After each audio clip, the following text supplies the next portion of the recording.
this.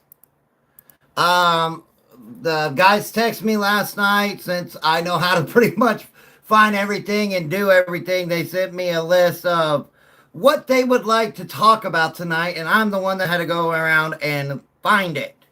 So I'm having fun doing that right now. I'm actually almost done. Um,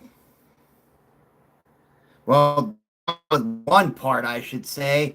What's good? Well, out of the New York Jets. The New York Jets could sign quarterback Derek Carr to be their quarterback next year. And I like the move. I really do. Um, there we go. Got it done. All right. The New York Jets could be signing Derek Carr as their quarterback for next year. Woody Johnson and the Jets front office have been in contact with Derek Carr and his agent over the last 72 hours. And so it could happen. I'm buying a Leo action figure. It's a giant one. There you go. Now, the New York Jets, I mean, they got cap space to play with, so they could do it. The Jets are sitting at 82.5 million in cap space. So I think they'll be good. I really do. The only problem I have with the New York Jets is back with his agent and all they have to trade for him. So let me pull it up. Let me look. Let's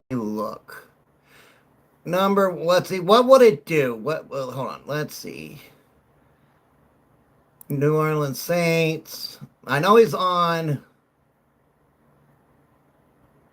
Let's see. No, I don't think they will because he was released by the New York Jets. I think he was released by the New York Jets, so they don't have to trade for him. They will not have to trade for him because the Jets outright released him. That's why they have 59.6 million of his salary cap on their dead cap. So they won't have to trade for him. They'll just have to sign him. Y'all didn't even make it to the Super Bowl. My Patriots own you. Wesley, y'all made it. Y'all did better than us. And I can tell you right now, I'm glad you did. I'm glad you did and got embarrassed by the Seattle Seahawks instead of us. Yeah, he retired, so he would be coming out of retirement. They wouldn't have to trade for him. And they could just sign him. Now, it doesn't clear off any of the dead cap space for the New Orleans Saints, unfortunately. That would really help them out, knowing that they got to pay him $59.6 million in dead cap. But he could, just get signed by the New York Jets. And like I said, since he's a retired player, this isn't, part of that tampering or anything like that. They are legally allowed to talk to him and his agent. Good morning, mamas. They're legally allowed to talk to his agent and him as a player because he is a retired player. So why did it freeze? I don't know. It just froze. Okay. So it's going to be interesting to see. Again, the problem I have with the New York Jets, and what's up, Jason, is you have a defensive-minded head coach in Aaron Glenn. And unless they got a really good offensive coordinator, and you still got to look that they could be losing Breece Hall in free agency. And by losing Breece Hall in free agency, that is going to really hurt them. What do you think Tyreek Hill going to do? Well, Tyreek Hill, I know the Miami Dolphins are going to cut him. Let me pull that up because I know it's going to save them money. Good morning. Let me look. Let's see here. Tyreek Hill. All right. So by releasing Tyreek Hill, they will save $37 million this year. What's up, KG? They will save $37 million. And with them being $23 million over the cap, that's going to help. But on top of that, if they cannot trade Tua, they're going to have to pay $99 million dead cap with Tua over the next 2 years, which would be 40, or I'm sorry, yeah, let's see here, $49.5 million. $49.5 million over the next 2 years. What do you think of the Bugs Bunny halftime performance? I didn't watch the halftime. What the heck is the beard? Yeah, I have a long beard, but I also have a neck brace on because I had neck surgery. Thank you, Tyler. I appreciate that. You'll probably go back. Okay, so here's the deal with even if he gets released, don't expect Tyreek Hill to go right to another team.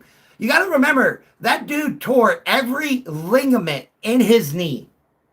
Every ligament. And I know D and I talked about it yesterday about, the surgeries and all of that, right? He had surgeries.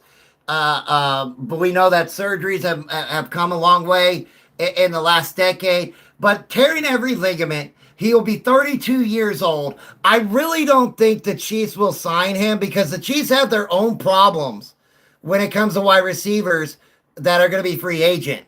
So, I mean, yeah, somebody could sign him, but I don't think it's the Chiefs. I see everybody saying, oh, he's going to go back to the Chiefs. What are you on? I'm on. Right now, I'm on my. So I've got one of my things on my phone that you're looking at right now, and then I have TikTok on my computer. Armchair. What's up, D? Armchair, you gave me, man, I love you, but you gave me some improper information. About what? They will have to trade for Derek Carr. He retired as a Saint, which meant he was under contract. He did not get released. So let me look. Retirement reserve. Let me look. Right, well, he's not on their roster. Right. He's only on their debt. Let's look. Will you have to trade? But the Saints will probably release him because if he comes out of retirement, the Saints will say, "Hey, we don't need you anymore." But if you release him, you get dead money. They'd be better off trading his whole contract. That's what they'd be better off doing. Making a judge take his whole contract. They got the money to do it. Yeah, I know what you're saying, but they could restructure his contract, or they can say, hey, no, they don't need to restructure his contract. They need to do a trade where they tell the Jets you have to take the whole contract. See, most of the trades are done. Well, Woody Johnson. Well, the deal is Woody Johnson. D, you're right. I thought he was released, not retired. He's retired. So there is speculation about whether Derek Carr will be traded, especially after his retirement announcement. The New York Jets are reportedly interested in acquiring Carr, but he is currently under contract with the New Orleans Saints, which complicates any trade discussions. But it ain't going to cost you anything to trade for him. Well, it won't, but the Jets would have to. This is the thing, and you know this, Armchair. The Jets have to take the whole contract. Let me pull up his. Well, the Jets have got the money. The Jets have $82.5 million. Let me pull up. The Saints gave Derek Carr that stupid ass contract too, though. Right. Yeah. Kind of like what Miami did with Tua Tagovailoa. Yeah. Let me see if I can pull up his full contract. If I'm not mistaken, I think they paid Derek Carr like 16 or 17 million a year to play quarterback. Let me look up his full contract. Okay. All right, they gave him a 4-year, $150 million in 2023. So he's got 2 years. He's got 2 years left of his contract. That's what, $40 million. That's $20 million a year. So let's see here. That's 30. Went for Kyler Murray. 37. So an average of 37.5 million. So that would be. So we're going into. We're going into 2026. So they'll only owe the only thing that's on there is the dead cap of the 59 million. That's it. Y'all gonna start listening to me. There, you hear me? I can hear you, D. They're gonna have to trade for him for a first-round pick. You are not giving up a first-round pick for Derek Carr. No, but the thing is, you can trade or give him a 6th round. You can give him a 6th round for Derek Carr, but you also want the Jets to take his whole contract. Yep. Meaning that when he traded, we don't acquire any dead cap money. Nope. They're going to take the full 59.6 million. They have to take the whole. That's what you want. So pretty much, give me the trade and take the full contract. Correct. Which would then give the Saints 18 million in cap space. But the other part about that is if the NFL will approve that. You see what I'm saying? Oh, they will. Well, you know what I'm saying. Sometimes they try to go. There's the value trade has to be equal. You see what I mean? But what's going to happen is that if the Jets do make that trade and they give up a 6th-round pick and eat the whole contract, they don't have to eat the whole contract because after they make that trade, before they trade for him, they can say, hey, before you even send this bill, we're we're redoing your deal, and they can make that cap smaller. So what you would do is, as soon as the trade is done and you get the 59.6 million on your cap, you go to the Derek Carr and you go, we're gonna give you an extension, right? Because it's only a 1 year deal, right? 1 year, 59 million. That's basically what you're trading. 1 year, 59 million. And once the trade is done, you bring him in, and then you get. That's why they're talking to his agent as well as him. 59 mil for 1 year. You go, hey, we're gonna, give you an extension. Make this like a 2 or 3 year deal. And instead of 59, we'll say, hey, 2, 3. How about a 2 year, 80 mil, 50 guaranteed, something like that. Which would also lower his cap hit from 59.6 to 40 million. So you're still saving money. The Jets have the money to do it. They have 82.5 million in cap space. The reason why the Saints want to do this is because of that being 41 million over the cap. Right. Hey, I'll tell you this. I'll tell you what's funny about this. If I'm Derek Carr, is that what I want to come out of retirement for? Like, honestly. I mean, I know the money is there, but do I want to come out of retirement and Supposedly, their new offensive coordinator for the Jets is good friends and has coached Derek Carr before. And I'll say this to anybody that was batting the whole Mendoza thing. This move or these talks let you know that the Raiders are locked in on drafting Fernando Mendoza. Correct.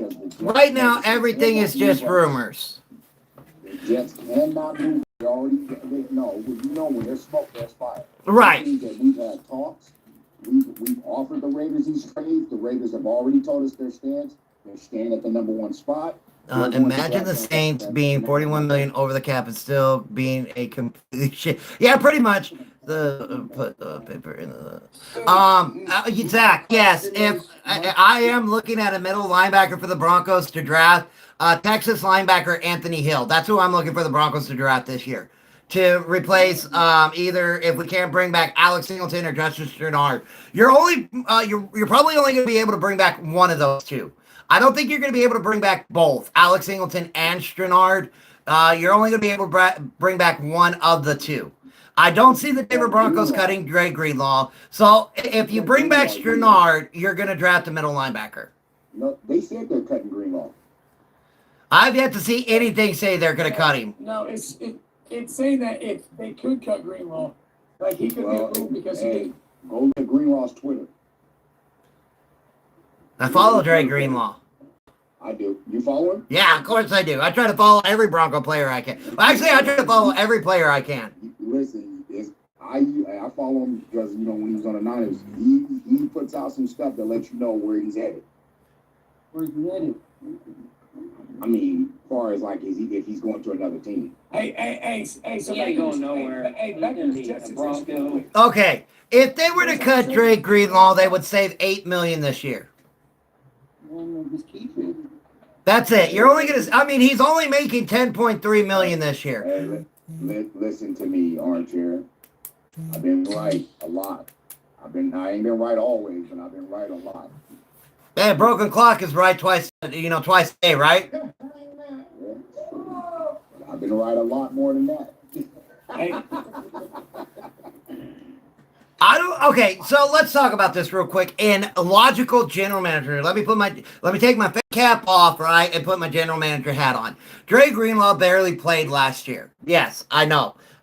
Dre Greenlaw also has injury problems, which we know. You're gonna save $8 million on the cap by cutting Dre Greenlaw. Now, that's only gonna move you to $34 million in cap space.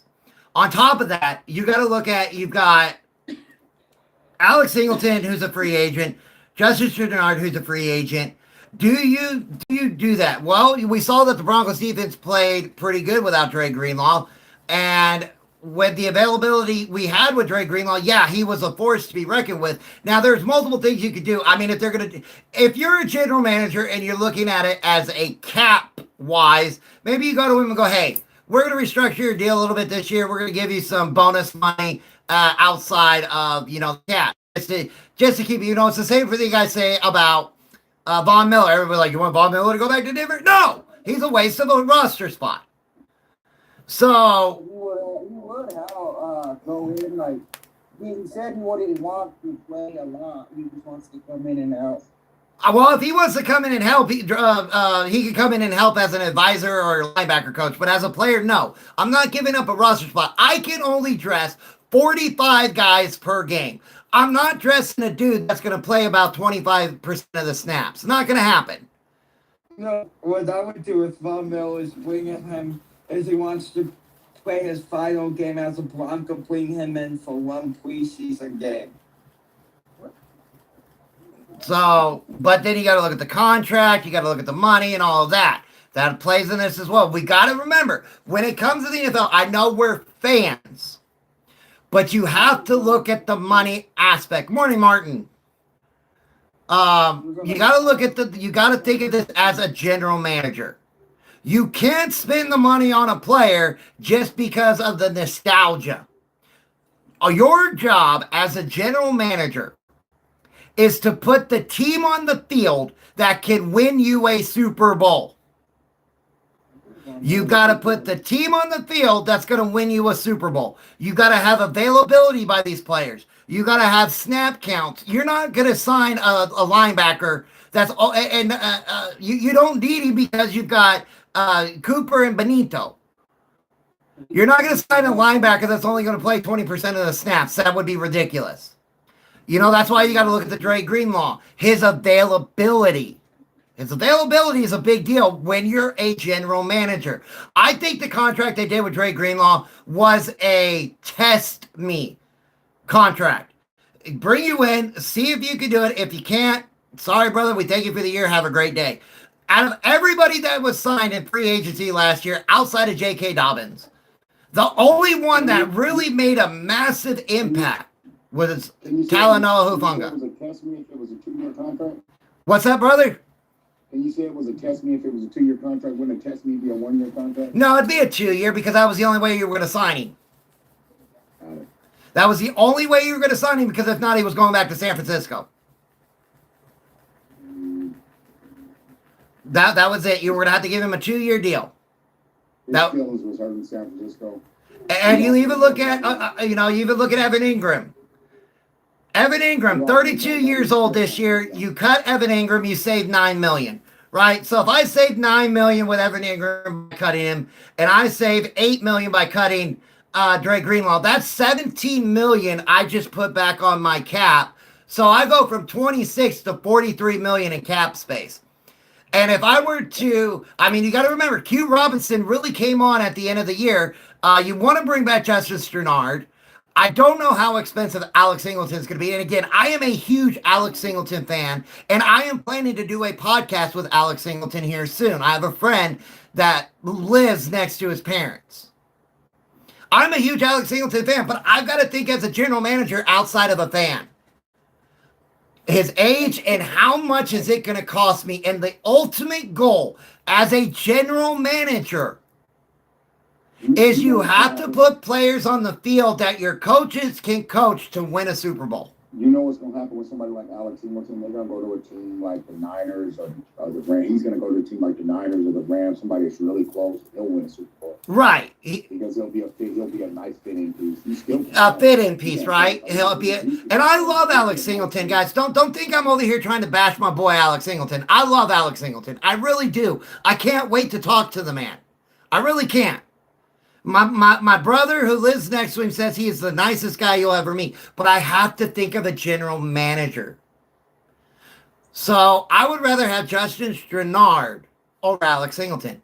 And if I lose Dre Greenlaw, I can put in Q Robinson. I can draft Anthony Hill. There's other players I could get. I have to build my team for the ultimate goal of my coach winning a Super Bowl. I'm sure. So ultimately, the whole Greenlaw situation is going to play out. It's not going to happen right away, I don't think. It's going to play out because it's going to see what happens in free agency. Because I've also heard that the Broncos are going to pursue Breece Hall, and they're also going to pursue Devin Lloyd from the Jaguars. I've heard that too about Devin Lloyd. And you're forgetting another player.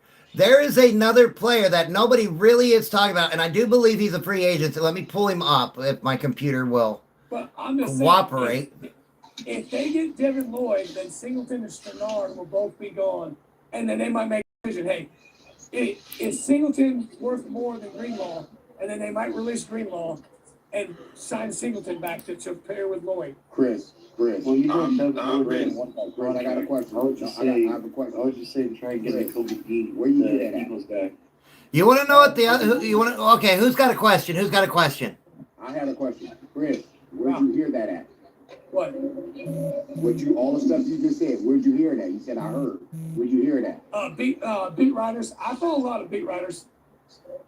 Chris, let me tell you what beat writers are. Beat writers are Stephen A. Smith. All right, you guys want to know the other player that the Broncos are looking at that I've heard they have really close tie to? Demario Davis, linebacker, free agent out of New Orleans Saints. No. He old, man. I know, He is old. But you gotta. But hold on. You have to look at his availability. Okay, Von Miller was available too. They just didn't put him on the field. Did you see his production this year when he on the field? Von Miller. I don't even think he's a free agent. He had a lot of pressure. He played good when he was on the field. They just didn't put him out there. Von Miller had 10.5 sacks this season. Von Miller is not a free agent. They signed a 1 or 2 year deal with Washington. All right, yeah, he is a free. Okay, so okay, here you go. Von Miller is a year younger than Demario Davis. His projected market value is $5.8 million. $5.8 million. $5.8 million just to come in and be a backup pass rusher to Benito and Cooper. Hey, Bubba. I would take that. Yes, I would. So if we look at that, Let's go with the younger option in the Kobe Dean. hold on, let me see. Is he a free agent? Yeah, Nakobe Dean's a free agent. I don't want none of them dudes but Devin Lloyd, bro. You know Devin Lloyd's going to be way too expensive. Devin Lloyd. Hold on, let me find him. Yeah, All right, so they're saying Alex Singleton's market value is 4.6. 4.6 million for Alex Singleton. Devin Lloyd out of Jacksonville, his market value is 20.1 million. Yeah. But yes, he's only been in the NFL 4 years. Who was the other one? Nakobe Dean. He's a young linebacker for the Eagles. For the Eagles, Nakobe Dean ain't going nowhere either. The Eagles are getting ready to chop salary to keep him. His market value is 7.8 million for Nakobe Dean. Again, I would probably take that contract and I would take Singleton's contract. Great credit. I love Greg Greenlaw and Greg Dean, who's a more available body. And they got the cap space to do it, so.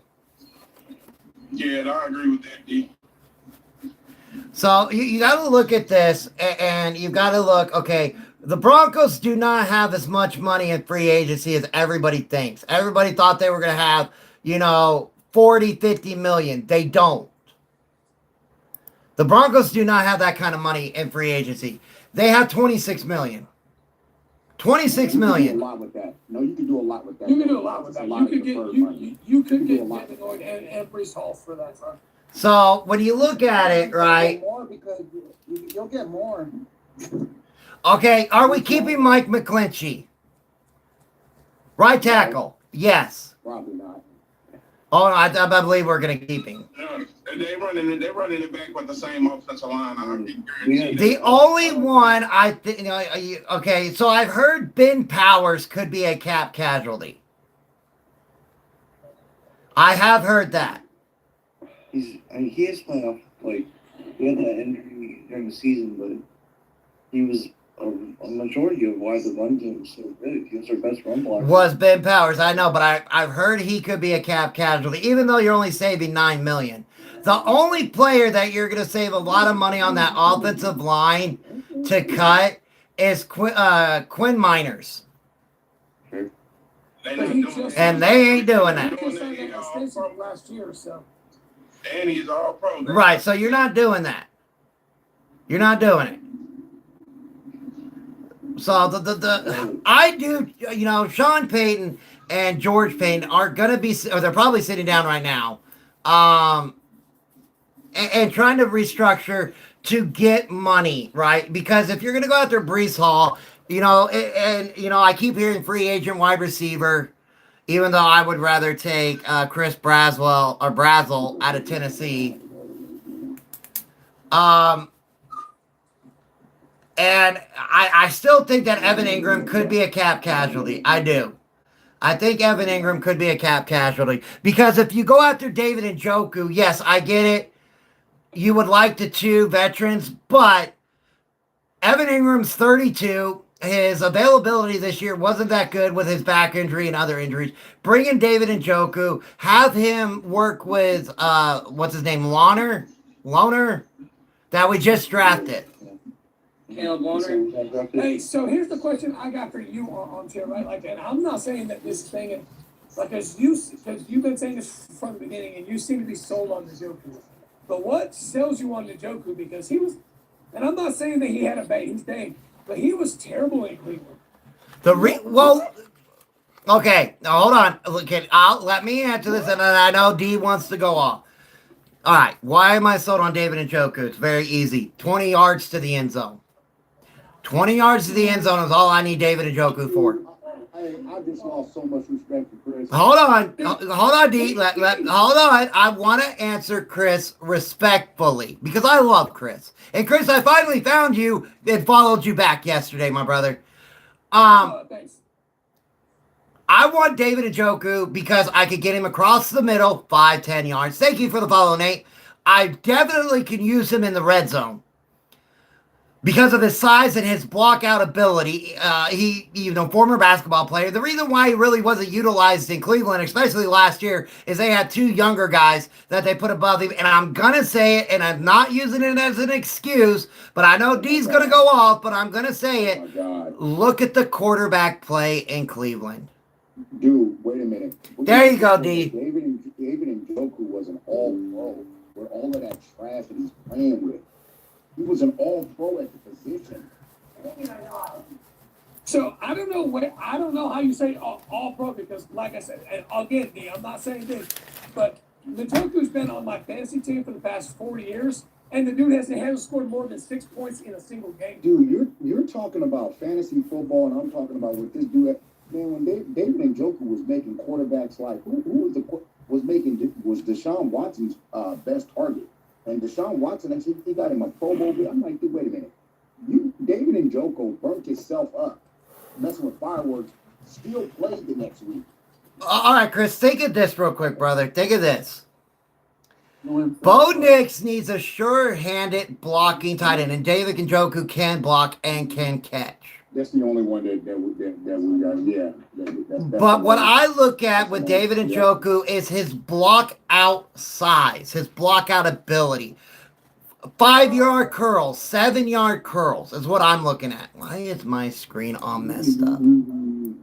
But again, like I said, like I'm not trying to I know D's gonna run this one, but I am not sold on Njoku as a playmaking tight end. Like, yes, he has good blocking ability. He's a big target in the red zone. But everywhere else on the field, I don't see it. I just don't. I'm gonna tell you right now. Hey, I'll tell you what. Let David Njoku mess around and go to San Francisco. No. You've got George Kittle. Quit trying to break my heart.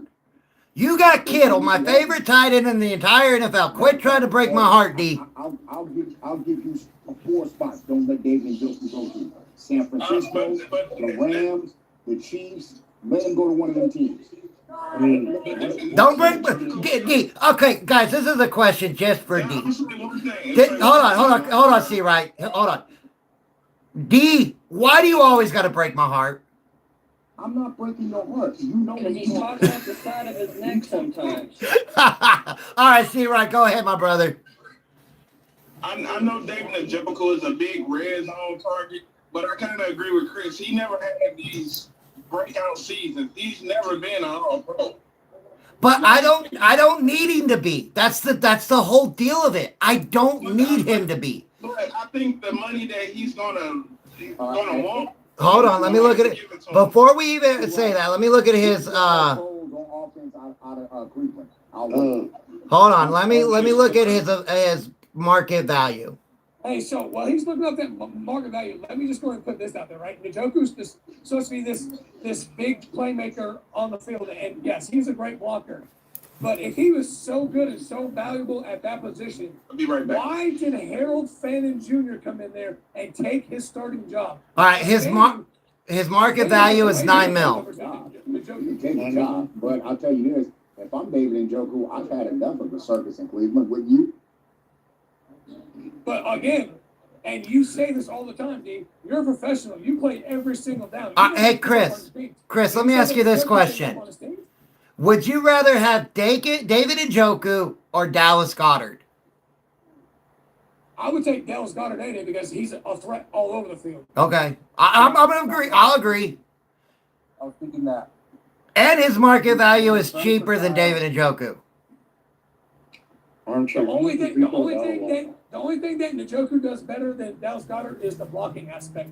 So if you want the blocking aspect too, then yes, Njoku is a better option. But I don't think he's a threat all over the field. Like in the red zone, short yardage, and blocking, I'm perfectly Njoku. fine with y'all not taking Njoku. But if you want a big play, hey, like, hey, I need a tight end over the middle of the field to spread the field. There is a tight end that I want over David Njoku, over Dallas Goedert, but I don't think he's leaving his team. Kyle Pitts. I was gonna say about David Njoku from the San Francisco. Why should he go to San Francisco? So Terry McBride, number one, hold on, KG. If the Broncos took Terry McBride, my wife would not talk to me for the entire football season. Okay, so take Terry McBride completely off the board. Hey, Armchair. You want to hit shots, or he can go to Denver and drop passes. You pick your shot. Hey, pick your poison. You have the Broncos trade for Trey McBride. My wife will not talk to me the entire NFL season. Plain simple, cut and dry. Are you trying to put me in the doghouse, KG? Are you trying to do that to me? Because he wants to, have food at night. He doesn't have to want to cook his own dinner, stuff like that. Because McBride ain't going nowhere. No, he just signed an extension with Arizona as well. I saw Max Crosby can be traded to the Cardinals. That would be interesting. I do believe Max Crosby will get traded. I do believe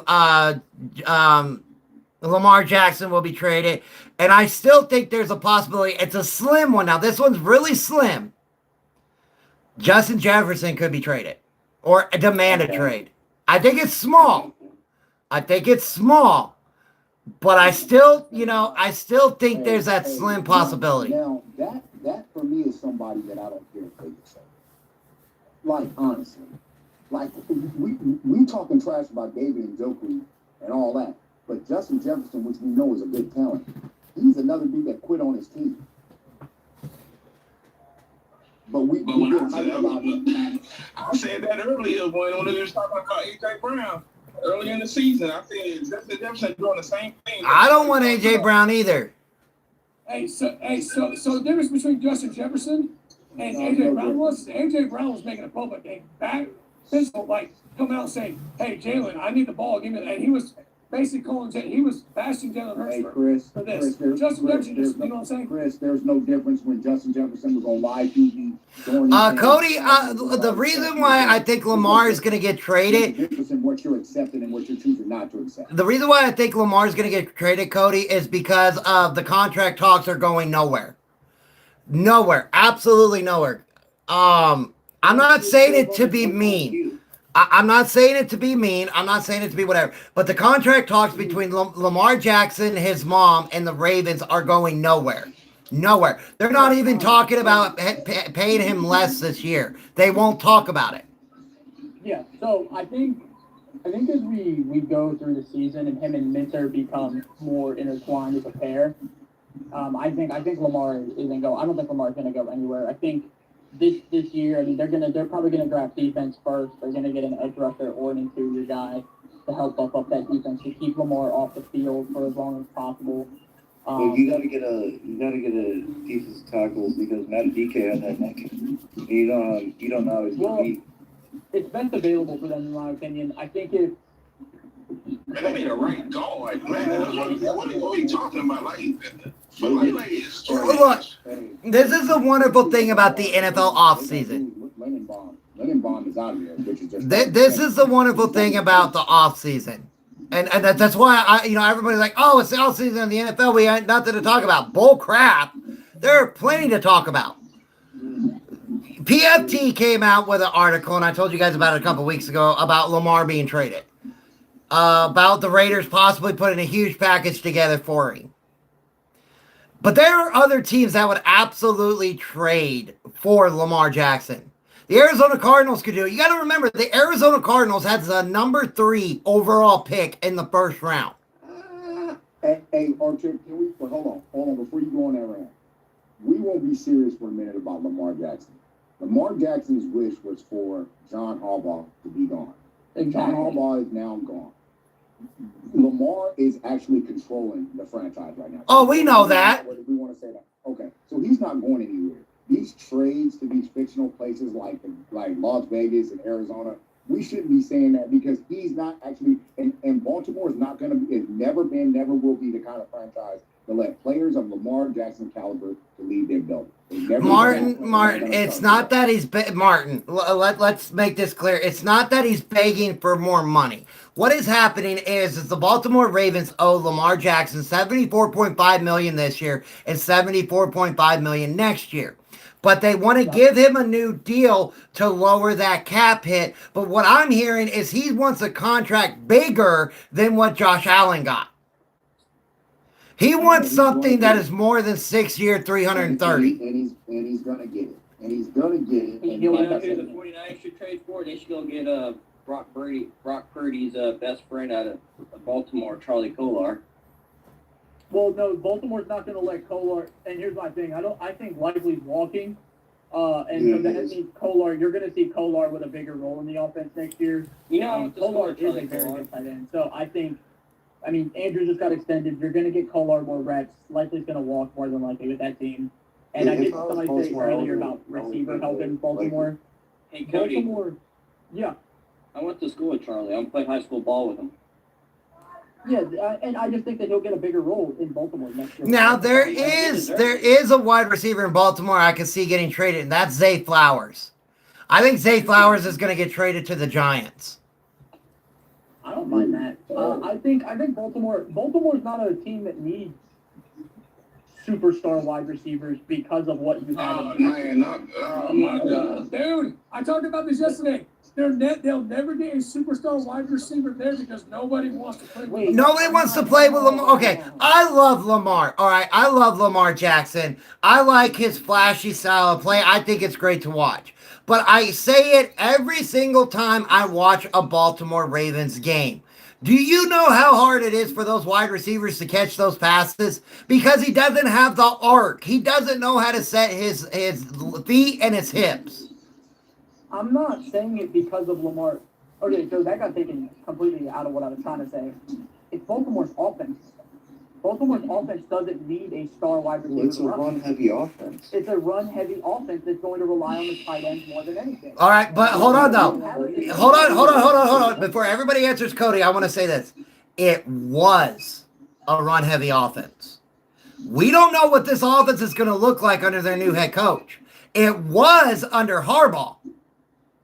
We have no idea what this Baltimore Ravens offense is going to look like next year. Who's their OC? Every NFL needs to start wide receiver. No, disagree. I mean, I don't know. Dude, I'm lost for words right now, bro. Hey, C-Ray, I agree with you. I'm a lost word because all these people are giving Lamar Jackson all these excuses. Nobody wants to play with that guy. That's why they will never get a star receiver in that offense. Nobody wants to play wants with to play Lamar. with What are you talking about? Lamar Jackson's the top 3 quarterback in the NFL. Who wouldn't want to play with him? Nobody. That's why they ain't got nobody. Why do you think they went sign DeAndre Because they Hopkins? don't know how to draft. They drafted Zay Flowers thinking he was the guy when he's the reason why Lamar's not Well, going to be in the Super Bowl. I'm not going that far, Nate. Baltimore. Yeah, I'm not gonna say Zay. Zay Flowers is not that good. No, Zay Flowers is that good. He's a They don't bomb. use him right. Zay Flowers They is a don't use him bomb. right. So is Zay Flowers, okay, what would happen though if Zay Flowers does get traded, like everybody is talking about, to the Giants with Harbaugh up there? You're going to have Zay Flower and you're going to have Malik Neighbors. With Jackson Dart, Cam Scattaboo, I could see them going and getting another running back as well. Wait. What if they did that, right, and they drafted that tight end out of Oregon? What would that There he goes. There you go again, breaking my heart. I think can Sadiq is find going to That's a Denver. reach. Yeah. Also, yeah, where the Giants are drafting at, that is a reach. Who, Sadiq? Wait. Yeah, Sadiq. Dude, in a lot of mock drafts, they have Sadiq falling all the way to 30. I was gonna say, I have him going. Yeah, that makes more I have a question. Hold on, fellas. How would that be a reach if now you put an offensive piece out there that changes the complete dynamic where Neighbors is now on one-on-one? You got Zay Flowers rolling in there. You can't cover everybody double. And And listen, you now got an offense with Scattaboo and Tracy back there in the backfield. How much cap do they have? Hard for you to do anything, man. And you got a mobile quarterback as well. So I can tell you why. Does not a slot. I can tell you why. Because last year, and it's very apparent that they wanted to get him more involved.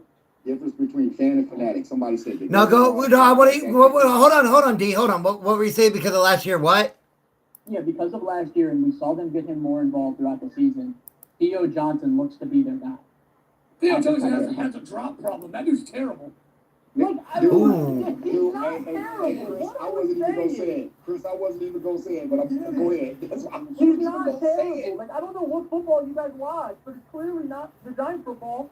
Theo had flashes of where, yes, drops are a problem. That's absolutely true. But we've seen wide receivers and tight ends clean up drop problems before. Hey, I don't want any other team besides the Broncos and the Jaguars to talk about drop problems, okay? We were the 2 worst in the NFL, and the number 3 was the Kansas City Chiefs, and they had 20 less drops than we did. You may have had problems, but every team had problems, and it's not saying that he can't clean it up, but you just acted like he was ready to take over, and he's not. And you're gonna deny the talent that's coming out of the draft that can really reshift the way that your offense looks. See, that's what I'm saying. That's the problem that's the thing that I say. You have fans and you have fanatics. Now, which one are you? When you look at it, will you look at it from a fan point, or will you look at it from a fanatic? And I'm looking at it from a logical standpoint where I'm saying the Giants had bigger. I'm listening. Did you cut out? Because I'm listening to you, brother. You still, everybody there? Y'all went quiet. Can y'all hear me? Nope.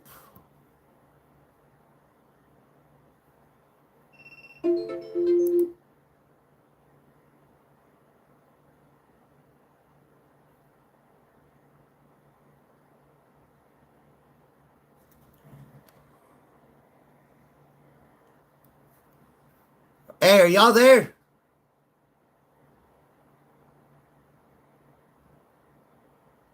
Hello. I don't think they need to draft corner because of I think both Alontae Taylor and I forget who the other guy they got, Adebo. Those 2 will get back to form this year, at least that's what I'm expecting. I think they just had down years. When was the Giants get Alontae Taylor? Hey, hold on. Alontae Taylor. They had somebody else, but they had. Hey, can you guys hear me now? Hey, I'm not gonna cut you off, man, but so John Harbaugh is going to switch to the 3-4 defense. So he's got that stable of pass rushers that's going to help that secondary a lot. They don't need the secondary help. They got to get the offensive line help, or they need Jackson. All right, y'all can hear me now. The whole thing just went down. My whole TikTok thing just went down. So that's why I don't even have you guys up here as my multi-guest. It just has me.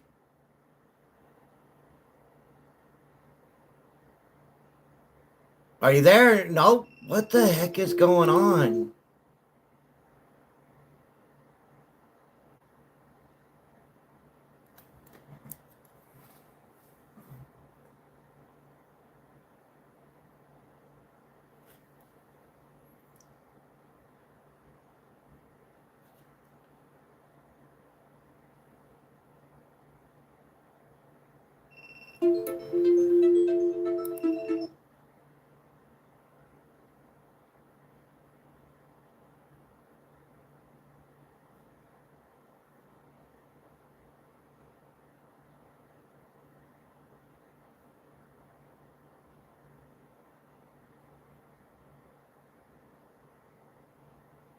I'm trying to fix my other system. Flat on his face. Couldn't do nothing. Because it wasn't the commander. Hey, can anybody hear me? It wasn't him. D, Chris, C right. Hey, That shit. hey, can anybody hear me? He went to Washington and looked like a dog mess. And then he got fired from there. Then he went to UCLA or somewhere like that again. D. Terrible. D. Then he got demoted to a running back coach, and they picked him up. I can't hear nothing he's saying. But What is going on? I'm talking about armchair. Right. No, so hold on. I can't hear. I'm sure. I can't hear me either. All right, hold on. Everybody in the chat can hear me, but nobody. On mine, he's black screen. Yeah, mine is what. All right. Hey. Hear me? Wait, it's coming back. Can you hear me now? Okay. I have no idea what just happened, but everything just went down. Everything. You were frozen, and then your You screen. gotta pay your bill. That was a whole mess. Everything. I mean, it completely went out. I could hear you guys, but my screen went out. The whole thing just went down. Hey, beat that hamster. I just went all black. I have no idea what happened. Yeah, that was a little crazy. That was Okay, so Armchair, my question for you is: do you think we should go for a cheaper option for Rico Dowdle instead of Brees Hall? no. Since we have a little less cap space. I got a question. Did y'all hear about DeMarco Murray Being the Chiefs running back coach? Kansas City Chiefs running backs coach? How y'all feel about that? I'm fine with I don't it. know how it's gonna do, but I like it. I think DeMarco deserves a chance. He was a phenomenal running back. I still think when it comes to the Kansas City Chiefs, I think they're going to go after Brees Hall. They tried to trade for him. I want to be surprised if they don't try hard to sign him in free agency because they're Hunt and Pierce are both free agents. So I wouldn't be surprised if the Kansas City Chiefs don't try really, really hard to get Brees Hall. I know the Broncos are trying to get Brees Hall. I like Rico Dowdle. I know Travis Etienne is a free agent as well. You still got to look at, is Montgomery going to want to get traded out of Detroit? There are a multitude of things that could be happening. And I think the Lions, hold on. Yeah, the Lions are over the cap. So Yeah, aren't the Chiefs like negative 50 mil? the Chiefs are negative 57 million. Yeah, and they would have to take a pay cut, which he most likely will. So if you, David Montgomery's contract is a very easy contract to trade for. Very easy. And I'm going to tell you this right now. Kansas City Chiefs salary cap is going to get fixed in a day. It's going to get fixed in less of a day. I've already done it about 20 different ways on how to get them with over 40 or $50 million in cap space in less than 24 hours. Mm-hmm. It's simple and it's easy because the NFL allows you to legally manipulate your cap. They allow you to do it. So they're going to go, and again, David Montgomery's contract is very easy to trade. But when we look at Kansas City, I'm going to tell you right now, it is going to be super easy, barely an inconvenience, so to say. I can tell you right now, Patrick Mahomes is not going to get paid $78.2 million against the cap. No. They're going to write him a $50 million check, lower his cap hit to 28.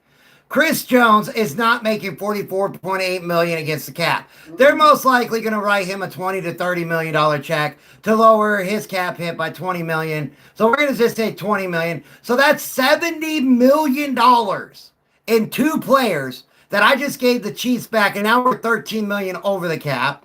Jawan Taylor, I could give him, $10 million and lower his cap hit. So now I've done that. Trey Smith, same thing. Even though I think Jawan Taylor is going to be a cap casualty. His dead cap hit is $7.3 million. His salary cap is $27.3 million. If I cut him and pay all the dead cap in 1 year, I'm saving $20 million. Mm-hmm. I really do. I think Jawan Taylor is going to be a cap casualty. There's a multitude of things. The number one is Patrick Mahomes is not making $78.2 million against the cap. No. They're going to write him a $50 million check. Plain simple, cut and dry. And they're going to write Chris Jones a $20 to $30 million check, which gives you $70 to $80 million in the cap, which would put you in the positive by $13 to $23 million. And that's just with two players. The Hunt family is going to open up their checkbook, write out a couple big checks. They're most likely going to cut Jawan Taylor. You're going to save $20 million there, $20 to $24 million, and you're going to be good to go with probably less than an hour. Mm-hmm. So all these teams being over the cap, the only one that I'm having trouble with is the New Orleans Saints. Now, if the New Orleans Saints trade Derek Carr and get that entire $59 million off of their dead cap, they will be $18 million in the positive on their cap instead of $41 million over. So that's why they're going to ask for a 6th round pick for Derek Carr under the conditions you take that entire money off of their cap. Mm-hmm. And they'll be in the positive. And so, we see these numbers and we start like, oh my God, we can't do this. Yes, you can. Yes, you can. As long as the NFL allows owners to legally manipulate the cap, it's no problem. Hey, so here's a question I got for you, right? Because we're on this Chiefs subject right now. And they get under the cap, they Patrick Mahomes, you said Chris Jones, they release Taylor. So if the Chiefs have another bad season this season, like I'm not saying like a bad season, like say they finish 8-9 or 9-8, miss the playoffs again, does Andy Reid retire or do they let Andy Reid go at the end of the year? Who are you going to replace Andy Reid with? I think he retires. But that's what I'm saying. And Because in my opinion, look what Andy Reid's done for your franchise. He's got you those Super Bowls. But, it's not what have you done for me in the past. It's what have you done for me now. And Well, I think that's why they brought back Eric Bieniemy. I really do. I think that's why they brought him back. Now, if it doesn't work out, you're not firing Andy Reid. You're not doing it. Not with all the Super Bowls he's taken you to and won. Retirement, yeah, that's a possibility. Andy Reid's been in the NFL, over 20 years? I mean, he's getting up there in age. And he's getting up there in age. He's got grandkids and all that. So, yeah, it's a possibility. But when I look at the Chiefs, all right, let's go down this path. Because I always do this with every team. Health, first of all. Well, I do this with every He's team. got good health. Who am I looking at to replace Andy Reid? The enemy? No, I'm not replacing Andy Reid with Bieniemy. I'm sorry, I'm not. I love Eric Bieniemy as an offensive coordinator. It's the same thing with Josh McDaniels in New England. Love him as an offensive coordinator. Could not stand him as a head coach. Same thing with Spagnuolo, their defensive coordinator. Loved him as a defensive coordinator, could not stand him as a head coach. There are coaches that need to stay coordinators and forget the illusion of grandeur of being head coaches because they can't do it. I love Vance Joseph, but he's not head coach material. Defensive coordinator, yeah, the Broncos are about to pay that man. But he's not head coach material. That's why he wasn't hired again as a head coach. He is a coordinator, not a head coach, and there's nothing wrong with that. I think that is a problem we have in the NFL. We expect these coordinators to do good, to turn all of that into a team, and 90% of them can't do it. They have to know to stay in their lane because that's what they're good at. You want a bear claw? So, and you've also got to understand, the NFL, their owners are going to these younger guys. They're going to them. Why are y'all sold on Eric Bieniemy coming back? Because last year and the year before that, Andy Reid was calling plays for the offense and he got predictable. If you listen to he wasn't calling the plays. If you listen to plays. Hold on, can I answer that? yeah, go ahead, Apostle. I know that's your team, brother. Because let me tell you why they ain't happy every the enemy is back. He hold guys accountable for jumping off sides. He's in their face. He's screaming. The Nagy, he just pats you on the back and say, keep doing what you're doing. You'll get there. He's like a encourager. But the enemy is in your face. He's cussing you out. And he's in your face. Nagy is not in your face. Okay, I understand the motivational side, but he doesn't call the plays. That's what I'm trying to get at. So the offense is not going to change. Don't call the plays, but he's on the sideline motivating the guys. Come on, guys.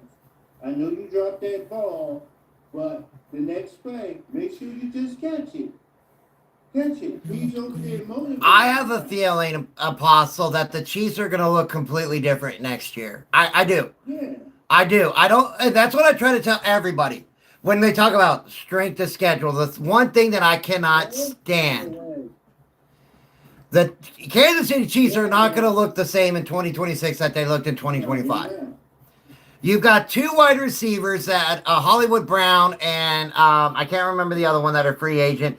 Both of your running backs are free agents. You've got to work on that defensive backfield that I have been saying ever since the beginning of 2025. That was their problem. I'm glad you said that because I was just about to say I think a lot of these coaches get scapegoated. Like it happened in Denver, it happened in Dallas, it happened in Kansas City. The personnel problems getting blamed on the coaches. And it's true. That's why I know everybody's sold on Mendoza. I know everybody is sold on Mendoza. But he's going, if the Raiders draft Mendoza, he's going to a team with a first-time head coach, a second-year running back, a third-year wide receiver, or third-year tight end, and no wide receivers. It's going to be a struggle. And we already know. What does the NFL stand for? Not for long. You know Mendoza's not going to get the blame. It's going to be Kubiak. If the Raiders come out next year and are not, competent, competitive, anything, you know Kubiak's going to get the blame if they take Mendoza. Because what are they going to say? Oh, well, he won a national championship. He won the Heisman, which we all on this panel agree he should have never won the Heisman. And he didn't do anything spectacular in the national championship. I watched that game. That defense disrupted him that entire game. It wasn't the Miami defense's fault that their offense couldn't do crap, that their special teams gave up a touchdown on a block punt. So you're gonna put Mendoza with the Raiders, who have to play the Chargers defense twice, the Broncos defense twice. So before we start crowning Mendoza as this next up and coming star, there's gonna be problems with the Raiders. There is. And I like the Raiders. I would have loved to have gone to Oakland and sat in the black hole of that stadium. It's something that would have been great. But before we crown these kids, especially Mendoza, which everybody wants to do, you have to look at the team. You got, as D says, you can't be a fanatic. You have to be a fan, and you have to be able to dissect your team. Armchair, I think it's more of he's the better of the quarterbacks that's coming out, so they need a quarterback over there. Okay, all right, hold on. I love that take. I love that. I do. I love the take that he's the best quarterback. Why? Why do I got to? Why? Just because he's the best quarterback this year, why do I have to take him? Are the Raiders in a rebuild? Are the Raiders in a rebuild? Yes. Yeah. So, why am I going to take the only quarterback that is supposedly the best out of all the quarterbacks in this draft when I know in 2027 those quarterbacks are way better? They're way better than what I have this year. But this is what I'm saying, though. How do we completely know that, though? Because I'm not sold on Lenore Sellers like everybody is. He looked like trash to me. I'm not just talking about Lenore Sellers. I'm high on Sam Levette. I'm saying it might only be like one or two that's better than him. No, there's going to be way more than one or two. Hey, so this is my take on the Raiders, right? So you had Geno Smith at quarterback. Geno Smith was a turnover machine last year, right? Yep. But I was telling you this yesterday. I think it was on your chat yesterday. So the Raiders traded Jacoby Myers. Yep. Because it was whatever, right? So if you look at their wide receivers, man, they got Thornton, they got this other kid. I don't even know their receiver names, right? These dudes are all speed guys. Like, these dudes can run. They can run by defenses really quickly. So that's all eye candy. And that's all these quarterbacks see. That's all Geno Smith saw was, hey, let me throw it deep. Let me throw it deep. What's up, P. Brady? And you wonder why there was turnovers. Because those guys were fast, and all they could do is run go routes. They could not run a route tree. Bowers over the middle is the only option that they had over the middle.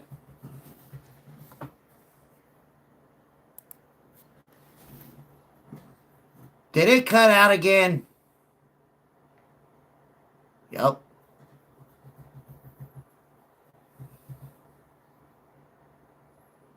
Dang gummit.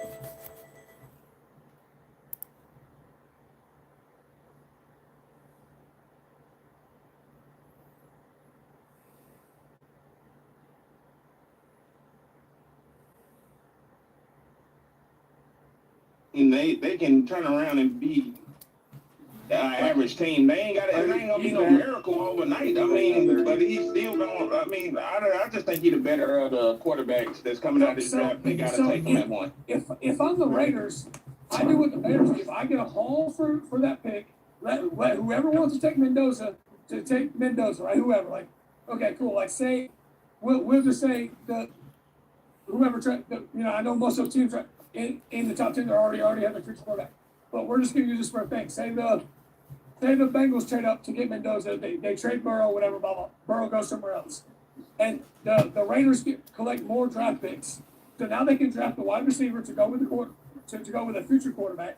They can draft the offensive line to protect that quarterback, or they can draft the secondary or linebacker help that they need to help the defense. You know what I'm saying? Like, they can. That's what I've been saying. I get it. Okay. How many picks do they have in this draft, Chris? Hold on. Let me tell. I'll tell you right now. I will tell you. How much cap money they have left? Because I think the Raiders have $87 million in cap space. How much do the Titans have cap space? I got to do something real quick. I'll be back. All right, Apostle. All right, the Raiders have with $87 million. 1, 2, 3, 4, 5, 6, 7, 8, 9. The Raiders have 10 draft picks in this draft. That's what I'm saying, bro. Like, they can rebuild this team. They can rebuild this team. Right now. What's that? How many cap space do the Titans have? How many picks do the Titans have? No, cap space. Oh, cap space. They have 99 million. Who? They have the Titans have 99 million in cap space. Where do you guys think Trey Henderson ends up? What debug? Where do you think Trey Hendrickson will go? I'm hearing rumors that he gets signed back with the dang Bengals. He doesn't want to go back. He won't. Well, that's what they said about Myles Garrett. I want to see an improvement next year with Cam Ward. I want to see what he can do. Well, they got a good offensive coordinator, but they got 99 million and they're going to have to spend it. The Bears. I'm just saying, Chris, free agency gonna tell us a lot about what the Raiders gonna do. Pitts, I think New England needs to go get other wide receivers. And I'm not saying this, but I've heard this because Clint Kubiak come from Seattle, and now he's in Oakland. Like Geno Smith is going to be. Geno Smith days in LA are numbered. Geno Smith stays in Vegas are done.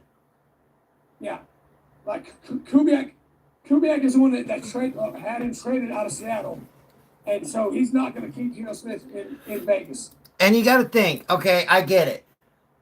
There's Malik, what's his name? The dude out of Green Bay who's a free agent quarterback. Malik Willis. You've got Snoop Huntley, who's a free agent out of Baltimore. Everybody's saying that Spencer Rattler could get traded. I'm not trading for Spencer Rattler if I'm the Raiders, but I'm just saying he could get traded or he could get cut. I have way more needs on this team than a quarterback. I need wide receivers. I need offensive line. I need defensive backfield. I need linebackers. Why do I have to? Why do I have to take that? Let's say you're the Lions. You have a good quarterback. You just need good wide receivers. Okay, who said that? Who said that the Lions have a good quarterback? That was the Ravens. The Lions do not have a good quarterback. Do not ever say that Jared Goff is a good quarterback. Hey, hold on, Jared. I'm not saying that Jared Goff is going to blow you away with numbers, but Jared, I understand that. Yes, he can throw big games away really quickly because he did this year. But Jared Goff is a solid quarterback, man. All right, is Jared Goff consistent? This is the problem I've had with Dak Prescott and Jared Goff for a couple years now. Well, he doesn't get hurt though. Until I have a week 1 through week 18 of when I go into a game, if I'm a Lions fan or a Cowboys fan going, man, I hope my quarterback doesn't throw this game. But so just to be fair to Jared Goff and Dak Prescott, anybody can do it because we saw Matthew Stafford do it in 2 games. He threw that game against the Panthers away and the game against the Falcons away. I like Dak Prescott. I am a huge Dak Prescott fan. And he really impressed me this year. Now, this year's Dallas Cowboys reminded me of Super Bowl 48 Denver Broncos. They had an amazing offense, but their defense couldn't stop a freaking leaking hose. They had an amazing offense. They were putting up numbers. They were the number 1 offense in the NFL for multiple weeks. But they had the worst defense throughout those multiple weeks. It reminded me of the Denver Broncos leading up to Super Bowl 48. They set records. Manning threw 7 touchdowns. He threw the most touchdowns, the most passing yards. And then when you went up against the defense in the Seattle Seahawks, you got destroyed. The Dallas Cowboys had the number 1 offense going into Denver and got destroyed when they hit a juggernaut of a defense. Hey, Armchair, just to put some speculation about that Super Bowl, right? If you remember that Super Bowl that we got destroyed by the Seahawks, if I'm not mistaken, isn't that the season that Von Miller got hurt and Chris Harris both got hurt in that gym? Yes, I don't think Von Miller was even on our team that year that I can remember. I know Derek Wolfe was hurt. It could have. I know 4 or 5 defensive players could not play because they were hurt or sick. So that's what I'm saying. If you look at that game against Seattle, right? Like the Super Bowl against them, yes, Seattle dominated us. They kicked our ass, whatever you want to say, right? But if you look, Chris Harris Jr. was out. He tore his ACL or his shoulder or something against the Chargers in the divisional round. Von Miller was out with the ACL that year. Champ Bailey was just coming back from that foot injury he had. And Derek Wolf was out as well. That one kind of hurt me when Derek Wolf couldn't play.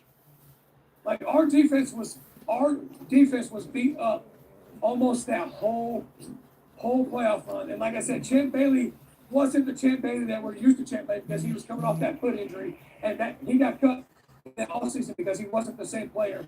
And we all know he wasn't the same player. But that foot injury is derailed him. Do I think Drake May is a top 5 quarterback right now? No, I don't. Do I think he can be? Yes, I do. But is he a top 5 quarterback right now? No, he's not. I will not give any quarterback that has not played in the NFL a minimum of 5 years top 5 anything. I won't. No, I won't. I just said, if they have not played in the NFL a minimum of 5 years, 5, I'm not giving them nothing. I need these quarterbacks to consistently prove me something. Because if you want to say, that Caleb Williams is the top 5 quarterback, you look at the 2 years he played. The first year he played horrible. The second year he did pretty good. Drake May, first year he played was absolutely horrible. Second year they go to the Super Bowl. I need to see what happens and continue. Can they continue to build? I need these quarterbacks, right? CJ Stroud, he's been in the NFL for 3 years. Has he progressed or regressed? Bryce Young, 3 years in the NFL. Has he progressed or regressed? That's why I say give him 5 years. 5. And then we can start talking about, okay, are they top 5? Are they this? Are they that? I need a consistent growth. And that's not me cutting them down. That's not me saying they don't have good years. But I need consistency. That's what I say about Jared Goff. That's what I say about Dak Prescott. They're really good quarterbacks. But they're not elite. They're not consistent until I know that they are consistent. That I can rely, if I have to put the game on their shoulders and say, you have to win me this game. I can't do that right now with Drake May, Bo Nix. They're too young. Give me 5 years. I'm not saying they're bad. I'm not saying they're great. I'm not saying they're horrible. I'm not saying they're busts. But please give me 5 years of these kids before, and yeah, I say they're kids. I'm 41 years old. I just turned that yesterday, so they're kids to me. Give these kids time to grow. Dak Prescott did great this year. Did great. Now let me see what he can do in a second year in a bit in Brian Schottenheimer's offense. I was very skeptical about Brian Schottenheimer, but I remember his dad. I couldn't stand when my team went up against his dad, and I love Marty Schottenheimer. Loved him. Really wish he would have won a Super Bowl. But I remember his dad. I'm that old. Now I'm watching his son. Let's see what happens in year 2. Does Dak progress in this offense, or does he regress? Hey, ARMCHAIR, I don't like you calling 41 old, man. Okay, my age is. I'm about to be 42. I'm about to be 42. I don't like that, man. Dude, we're old. We're old. See, right? Just take it in. I just turned 41. See, right? I don't appreciate you calling me old either, bud. Hey, we're old, guys. We gotta take it. I thought you was young. No, I just turned 41 years old, and I'm about to have my 4th grandchild. You thought I was young, David, you said? Congratulations, bro. Congratulations. Thank you. Hey, Garcia, thank you for the follow. I greatly appreciate that, brother. I was born in 1984, bro. Okay. I was born in February 1985. Hey, this man said, 41, about to have his 4th grandkid. I'm 41, and my kids are still teenagers. Yep. I'm 41. My youngest child will be 20 years old this year. My oldest is only 17. Yep. My oldest will be 25. Ooh. My middle child just turned 21. I have a son-in-law and a future son-in-law who proposed to my youngest daughter, I'm sorry, on Christmas. So yeah, I'm old.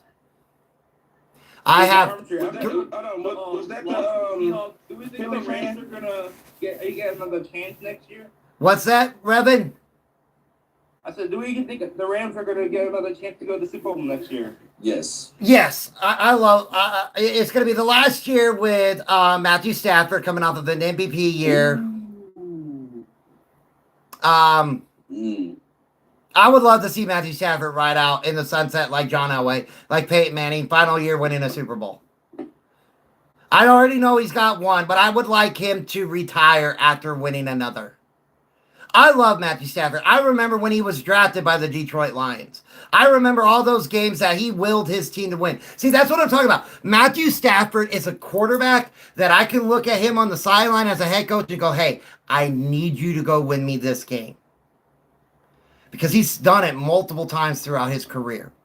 I could literally put the entire game on Matthew Stafford's shoulders and say, I need you to go win this game. And where I think the Rams went wrong, and I love Sean McVay to death, and it annoys the crap out of me that I am older than him. He's the one that lost them that game against the Seattle Seahawks. It was Sean McVay. He should have never went for it on fourth down when 5 minutes left to go in the game with 3 timeouts. If you kick the field goal, you're down 31-30, and that completely changes what the Seattle Seahawks have to do. Because now you're down by 1 and not 4. Because now you go, well, crap, if I go 3 and out, all they need is a field goal and we lose this game. Instead of if I go 3 and out, they've got to get a touchdown to win. It's a big difference. Big difference of mindset on the opposite side of the field with the team you're going up against being down by 1 compared to 4. I said it in the Broncos game when they didn't go for the field goal to go up 10-0. I said it in the Bears game when they left 9 points on the field. Multiple teams this year in the playoffs lost because they left points on the field. The Bears did it, the Rams did it, and the Broncos did it. Hey, Armchair, this is my take on it, man. Like, I understand this isn't the regular season, it's the playoffs, man. It's go big or go home. And I don't fault any of the coaches for saying, hey, let's go for this, because that shows confidence in you. Hey, I got confidence that my team can get this. Even if they don't get it, right? You're showing confidence. But I understand that you got to take the points where you can get them. But at the same time, man, it's a win or go home situation. So if you get it, and you still don't get the stop, and they still score, and they kick the field goal, you're still down by 4. You get the ball back, you're still down by 4, right? Right, but you got to think of it as a coach. It changes the mindset of the other team. Because with the stop, right, now that they stopped them on fourth down, the momentum shifts. And instead of being down by 1, you're down, or instead of being ahead by 1, you're ahead by 4. Which means, guess what? They have to score a touchdown. Which means if I give them the ball back, it completely changes how I play defense, because all I got to make sure is they don't get in the end zone. Everything changes when you're down by 1 compared to being down by 4. Everything changes because of the mindset of the other team going, crap, a field goal beats me. And we've seen kickers, right? 50, 60, 70 yards. And I'm not saying that the Rams have a kicker that could kick 70 yards. But you see where I'm going here. Kicking field goals now is like, crap, we're going for an 80-yard field goal. Bring it on. It's no longer going, oh, crap, we got a 55-yard field goal. In the name of the Father, the Son, and the Holy Spirit, please make it. No, it's not that way anymore. Because of the way our field goal kickers are. And how good our field goal kickers have got. It completely changes the mindset. You don't think the Bears win if they take those 9 points? It changes the mindset of the other team and how they run their offense and defense. It completely changes it. You don't think Denver lost the momentum by going on that fourth down instead of going up 10-0? Knowing that big-ass snowstorm is coming in after halftime, it would have changed everything. Now, I'm not saying the Broncos would have won a Super Bowl or anything. We still would have got our asses kicked against the Seattle Seahawks. But I'm just saying, it changes the way you have to coach. It changes the way you have to play your defense, knowing that I'm down or ahead by 1 compared to 4. And the Bears lost because of it. The Rams lost because of it. And the Broncos lost because of it. And I agree with you. It's win or go home. Well, it's also win or go home if you don't take the points. If you don't take the points. Yeah, but in my, and this is from the coaching aspect, man. Like, right? Like I don't care if I'm down by 6 or I'm down by 1. Like, I know if field goal can win you the game, touchdown's gonna win you the game, right? I'm in McVay's thing. You know what, man? Like, I'm going for this regardless if we win or lose because it's high risk, high reward. So if they convert that fourth down and they get it, they go on and they can win that game, and they can win that game by 4 or 3 or whatever. You know what I'm saying? So it's high risk, high reward stakes, and every time, like, I'm cool with it. Like, I'm okay with that. I think this is where my old school football mindset comes in. Number one, I can't stand analytics.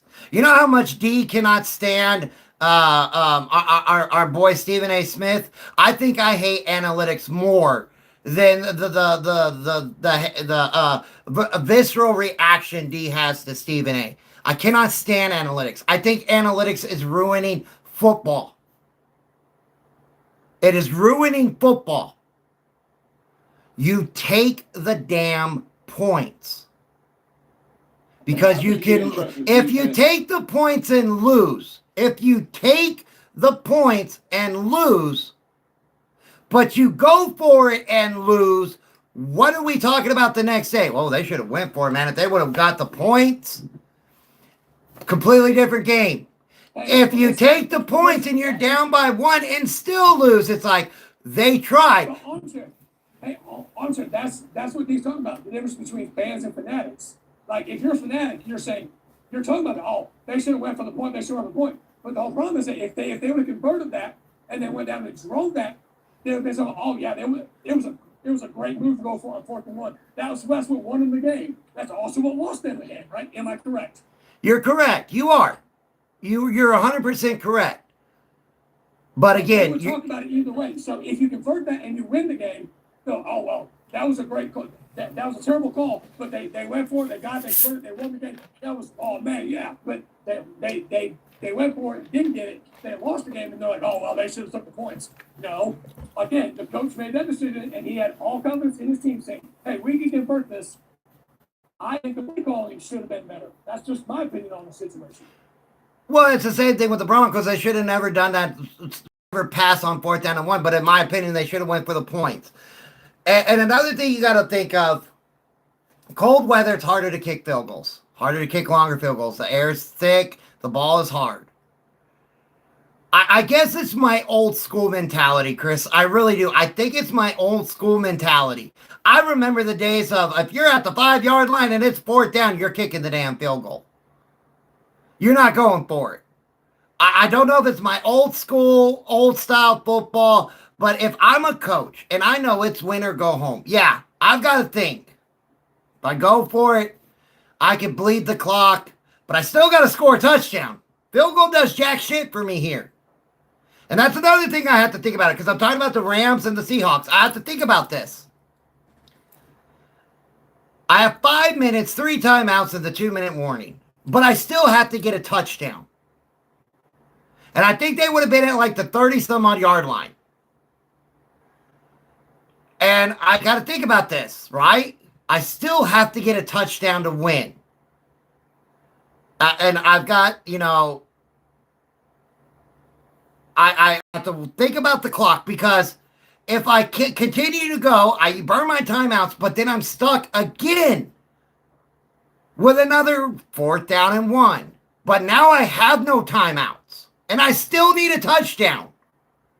I have to think about that. That's the deal about being a head coach. You have to think of every aspect, every what if, every possibilities in every scenario.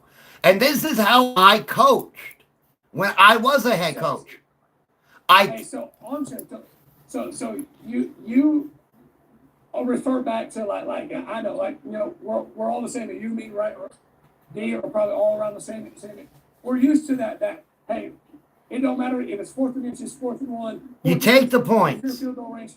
Yeah, you kick the field goal. But games change, and we notice it as fans. The game changes, and I'm not saying it's gonna happen in our lifetime, but probably in the next, I'm gonna say probably in the next 30 years, which we might be here, we may not be here. In the next 30 years, I don't think kickers and punters are even gonna be part of the game because teams aren't gonna do it anymore. No, I'm agreeing with you with that 100%. 100%. And I don't even think it's going to take 30 years. I give it 5. I give it 5 years. With the way AI and analytics are, I give you 5 years. I give you 5 years. Like you said, during the Super Bowl, you were trying to vote on the kicker to be the MVP. Everyone knows that a kicker and a punter isn't going to win. It don't matter. Never going to win an MVP. It doesn't matter if that kicker kicks 20 field goals and that was the only points in the game. He's the only one to score points. He's never going to win MVP. Nope. He's always going to give it to the player. So that's what I'm saying. Kickers and punters in 20 years will be obsolete from this game.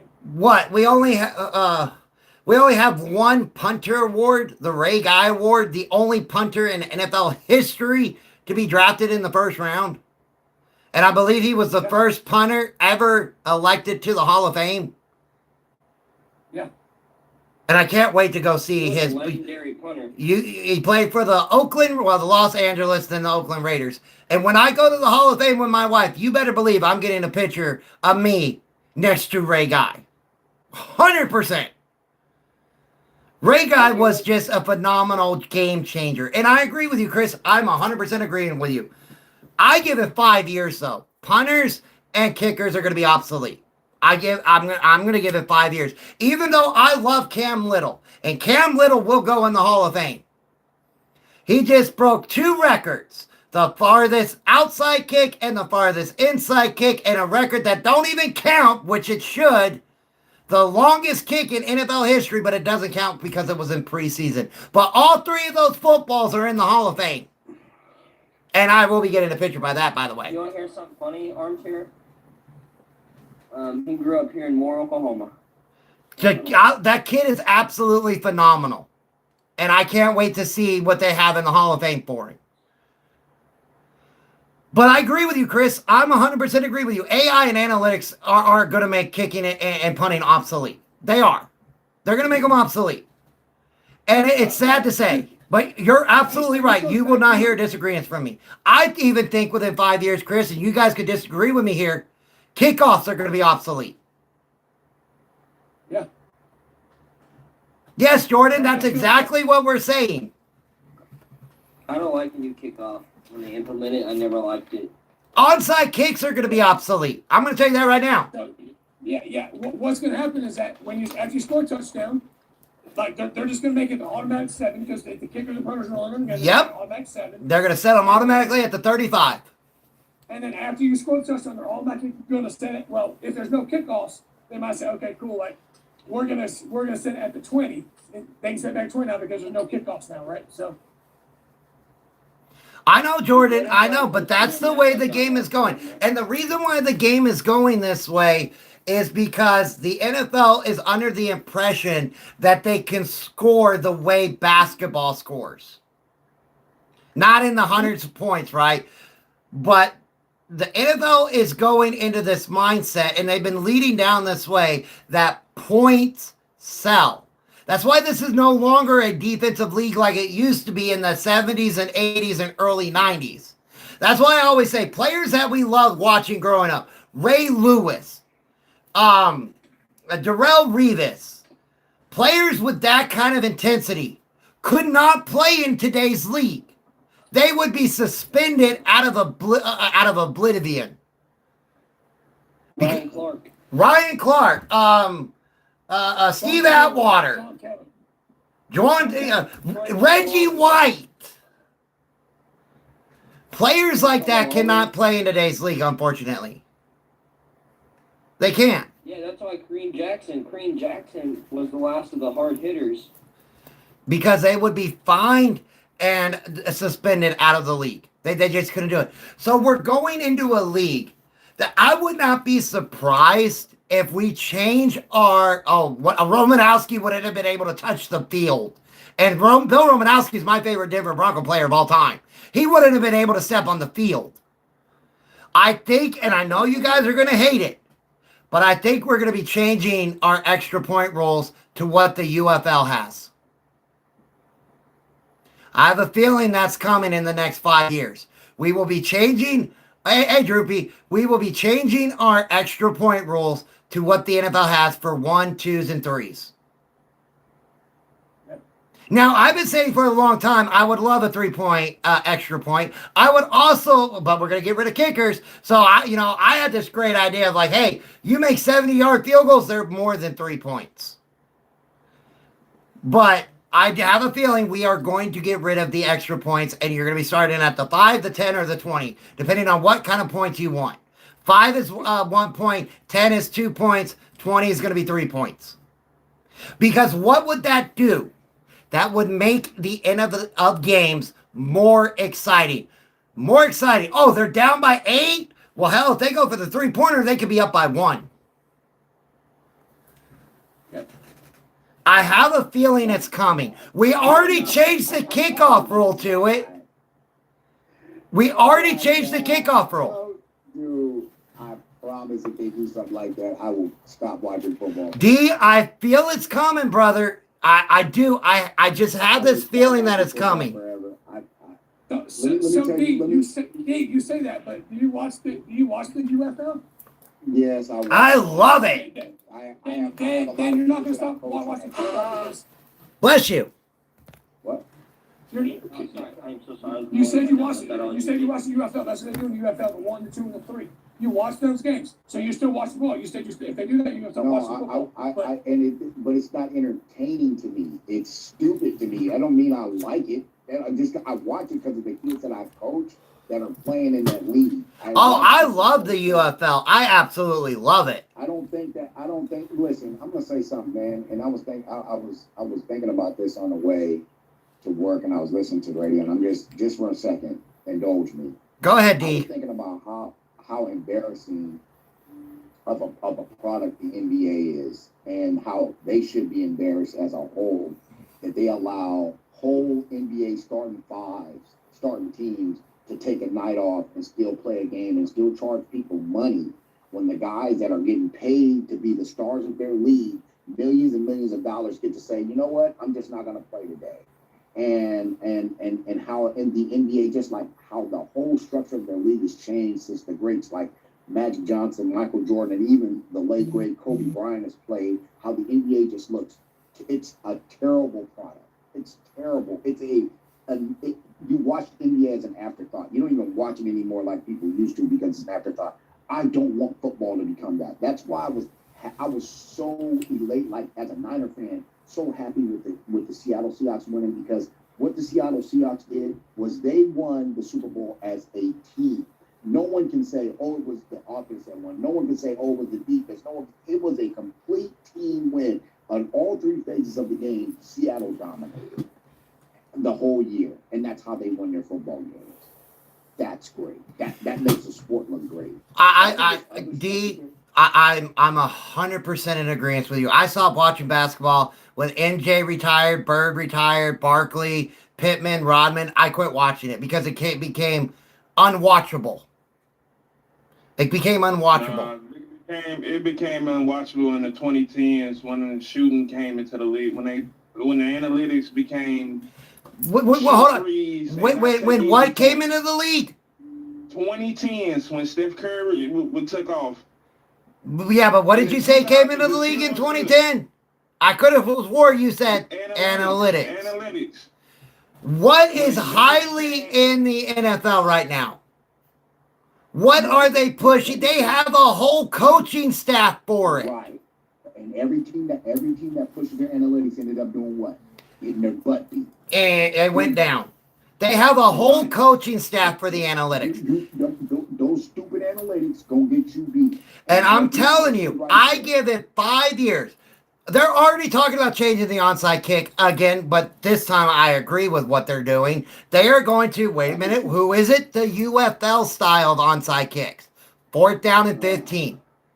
Now that one I agree because I cannot stand our onside kicks. Please don't do that. They're doing it. I've already read multiple articles that they're bringing that up at the owners' meeting in March and trying to get it pushed before the season starts.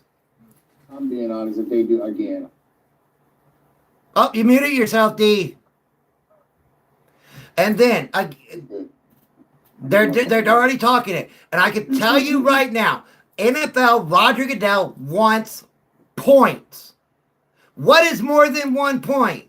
2 and 3. So at the end of an extra point on a touchdown, you're down by 10, you're down by this. Well, I can go for a 3-pointer here at the 20-yard line.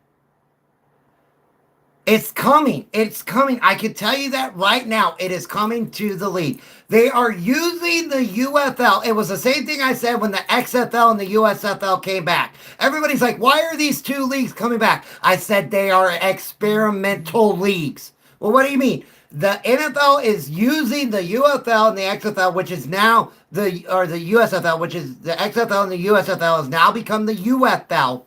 They are using that league for everything the NFL wants to do. They're using that league let me say this, Armchair. as the test subjects. I'm going to say this, Armchair, and I'm going to keep it 100 with you. That kickoff thing, the only reason why that kickoff thing that they trend switch worked is because you stopped getting so many injuries. They stopped losing so many players on the kickoff. If you start doing that fourth down... But who started it first, though, D? I'm not denying it. Let me finish. Oh, I'm sorry, brother. I apologize. That's not a question who started it first. I know where it was started. I said, but it was an experiment that actually worked. I'm going to be honest with you. If you start changing the purity of football, and I can tell you, if you look at it, high schools and college did not adopt this kickoff, and they are not adopting it. They're not going to do it. They said that is foolish. The only reason why the NFL adopted it is because they stopped getting a lot of star players injured, and they stopped having to pay for special team players. You see what I'm saying? Yeah, I agree, my brother. I agree. They can use backup running back, so it was more of a financial gain for them. But if they start doing that other time, I'm telling you, people will stop watching the NFL. They start doing all the other wonky, like, you remember what the XFL tried to do? Because I played in that league. I remember the original. Hey, D. I remember. Do you remember you used to have to run from one to the 50? Yep, to get to pick up this slimy little thing right here. That was the stupidest thing ever. Hey, now. I've had this football right here. This is the original Spalding XFL football from the league that D played in. I still can barely grip this thing. It's still so slick. Wasn't that the Vince McMahon league? That was the Vince McMahon league. Now, I will tell you one thing. When it comes to field goal kicking, this is the best football you will ever kick a field goal with. You want to try to throw a spiral with this thing? Good luck. I got a story about that. So I'm sitting in the locker room right before a game. I'm playing with the LA Extreme. I'm sitting in the locker room, and they go, "Hey man, we're gonna use you to go get the opening kick, to go get the ball for the opening kickoff." I said, "You're not." No, that was the weirdest thing ever. That kickoff. But I'll never forget it. I asked my dad if he could get me one, and he got this one for Christmas. Because I love the style of the football. Didn't realize as a kid you couldn't throw the damn thing. Dumbest thing ever. But I love the football. Now, when I got older and I started to train to become a field goal kicker, I'm like, damn. They need to make field goal kicking footballs like this, because this thing has got a bounce to it. Ain't that right, D? This football has got a bounce. It's got a bounce. It was the dumbest. And then I was the return man, catching that thing and trying to touch. I'm like, bro, what is this? It's got that like rubber bounce to it, like a basketball. Hey, D, so here's the question, though, man, because you said you played in the original XFL league, right? So, yeah. Did you play? Did you play against He Hate Me? Yep. You played against Maddox? Rod Smart.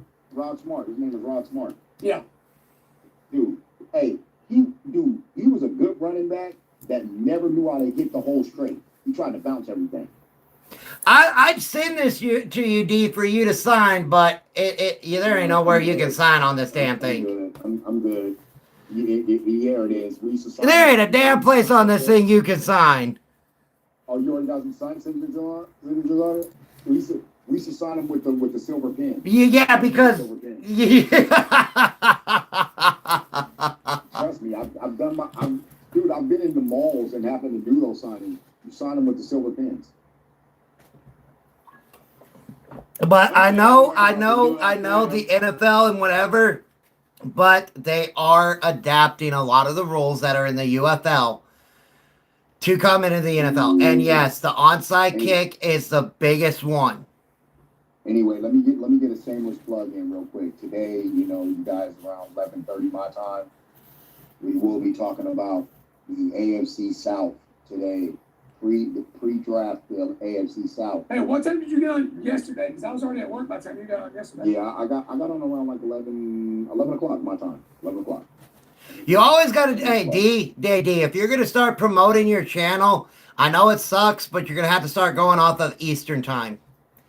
It's what I did with mine, and it's what I did with the NFL Buzz Talk that we do. So if it's 11 o'clock my time, it'll be 2 o'clock Eastern. Yep, 2 o'clock Eastern. Yep, you have to. Hey, I'll be at work at that time, D, so I ain't going to be able to join you in your little lives. Now, I think, okay. Yes, my opinion, that is another thing that will be brought up at the owners meeting in March. It will not be this year. It will not be this year. But the NFL is pushing hard, and I think I think what is going to happen is around 27, 28, when we get close to the end of the CBA, because the CBA ends in 2030, that is when they're going to implement the 18th game, 20-week, have the Super Bowl the day before President's Day, and the cap and everything is going to skyrocket. Oh, it's happening. Oh, it's happening. But I think it's going to be around 27, 28. They're starting major discussions with it now. And if they can get the NFLPA to renegotiate the CBA now, then it'll get done sooner than that. You will have 2 bye weeks, 18 games, 2 preseason games, and the Super Bowl will end up falling on the day before President's Day, because that's the ultimate goal. They want the Super Bowl on the Sunday before President's Day so everybody can have the next day off. Even though next year's Super Bowl 61, will be on the day before President's Day, but on top of that, it's on Valentine's Day. They will have 16 international games. And they will have 16 international games. Yeah. Hey, what you just said, I'm going to double down with the Kurt Angle. Oh, it's true. It's dang true. Yep. It's coming. It's just we don't know when it is. They have to get with the NFLPA. The owners want it because they'll make more money. But the NFLPA, yeah, they've already come out and said, oh, we don't want this. But I bet you in the back rooms they're talking how much more money we getting. How much more money we getting? Oh, you're going to give us this much more money? Okay, we think we can do it. Now, when I look at it, again, if I'm looking at it as a coach or if I'm looking at it as a general manager, the 2 major things that I want an extended roster from 53 to 65, and I want my game day roster to go from 45 to 53, and I want an extended practice squad. They already got the extended practice squad. No. We're at 16 right now. I wanted to go to 25. No, but you would. Yeah, well. Because you got to remember, practice squad players do not go on your salary cap. So if I can have 25, that will help me out because we're getting that extra game. I know we're getting 2 bye weeks, but I want more rosters. I want more roster slots. I want more active day roster. And I can tell you right now, you think the salary cap is going to be high at $305 million? If this happens, the salary cap is going to jump up to $400. Can I say something that's making me laugh when you say you want 2 bye weeks? Because I don't know if anybody will go back with football in time when we go back to the year 1992, 93, and 94 when they used to have the 2 bye week and everybody's like, oh, it sucks. You do the 2 bye weeks. We don't need it. They didn't want it. And then they put it back down to 1 bye week and gave, and then we ultimately ended up getting the President's Day is a federal holiday, so a majority of the people get that day off. I get it off. Yeah, President's Day is a federal holiday, and majority of the people get that day off. You work for it, you don't get it off. The only day I have off every single year is the 25th of December. I work every other day of the year. Even Thanksgiving? Yeah. No, hey. So in the industry, that I'm in, Thanksgiving is the busiest day in that industry. Are you willing to tell me what you do, or are you going to keep that quiet? You gotta be in the food industry, bro. He's either a garbage man or he's in the food industry. Yeah, in the food industry. Guys, I'm an executive chef. Oh, sweet! Yes! Executive chef. Man, you and I got to get together and get some recipes. Chris, you know how I know that? Because you're in the same industry? Yep. Because my cousins are garbage men and they go to work. My wife works in medical records. They don't get that day off either, but a majority of the people do. And that's why they want Believe it it. or not, our busiest day is the day before Thanksgiving. Yep.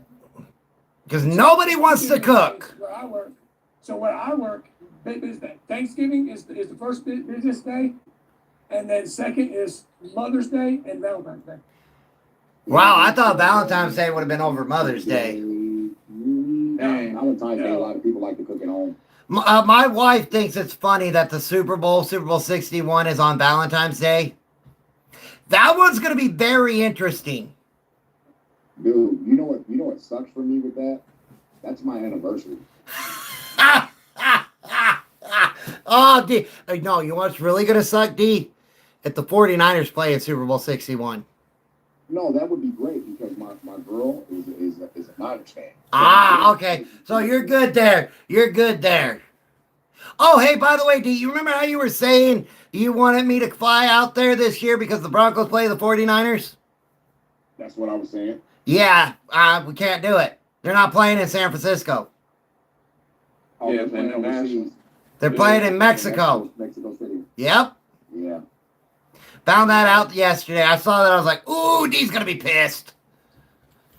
When you guys were talking about like chefs and stuff, I do have a culinary degree. Sweet. I just learned from my grandmother, who was an officer chef in the United States Air Force.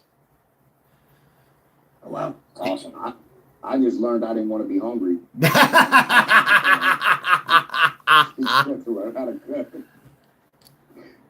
Seriously, man. That's funny.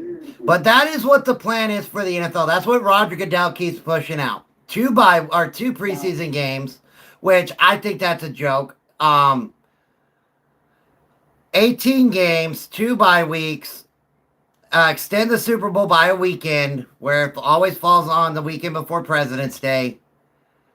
And they're talking about roster increases, game day increases, salary cap increases. And there was something else they were talking about to go along with it. If the So the new 18 norm, game schedule, the 18 game schedule is good or bad? Because it's good because you get the extended game, you get more. I know you got 2 bye weeks stuff, but you're gonna records will be broken. Oh yeah.